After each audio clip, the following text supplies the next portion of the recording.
তুমি আপডেট করে নিয়ে এসো, আমরা দেখবো। বুঝতে পারছো কি বলছে? আরেকটা বলছে আমরা ক্ষমতায় এলে 3000 টাকা করে দেবো। বুঝতে 3000 টাকা, রে বাপ রে বাপ। 1 টাকা নেই, 2 টাকা নেই, 3000 টাকা গ্যাস দিয়ে দিয়েছে, 1000 টাকা, 3000 টাকা দেবে বলছে। হয়তো টিনের পেছনে কটা শূন্য বসে সেটাই জানে না। তাই একটা মা কাছে একটা কথা বলি, আমি তোমাদের নন্দীগ্রামের মেয়ে, আমি তোমাদের ঘরের মেয়ে, একটা কথা বলি, সুখে থাকতে ভূতে কিলিও না। ভালো কথা বলছি আমি, দাঁত থাকতে দাঁতের মর্ম বুঝো।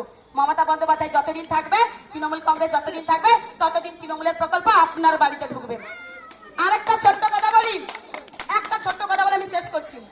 আপনারা একটা জিনিস ভেবে দেখুন তো, এই যে নন্দীগ্রাম, আজকে দিল্লির জমিদার নরেন্দ্র মোদী 17 থেকে 18 ঘন্টা রাজ্যে রাজত্ব করছে বিজেপি সরকার।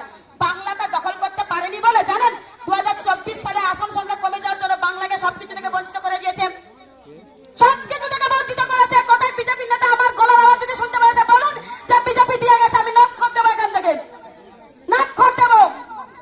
বিজেপি সবকিছু থেকে বঞ্চিত করেছে। ভাবুন তো, আমাদের পশ্চিমবঙ্গের 294টা বিধানসভা কেন্দ্র, মমতা বন্দ্যোপাধ্যায় তো নন্দীগ্রাম দখল করেনি। বিজেপি সরকার যদি বাংলা না দখল করতে পারার কষ্ট, যদি বাংলাকে সবকিছু থেকে বঞ্চিত করে, যদি মমতা বন্দ্যোপাধ্যায় নন্দীগ্রামকে সবকিছু থেকে বঞ্চিত করতো কেমন হতো ঠিক? কিন্তু মমতা বন্দ্যোপাধ্যায় তা করেনি, আর মমতা বন্দ্যোপাধ্যায় তা করবে না, কারণ মমতা বন্দ্যোপাধ্যায় রাজনৈতিক দলের নাম হচ্ছে মা মাটি মানুষ সরকার, মা মাটি মানুষ সরকার। সবাইকে একটা কথা বলি, প্রার্থী হয়তো চলে আসবে, আমাদের আরো বক্তা আছে, বক্তব্য রাখবেন।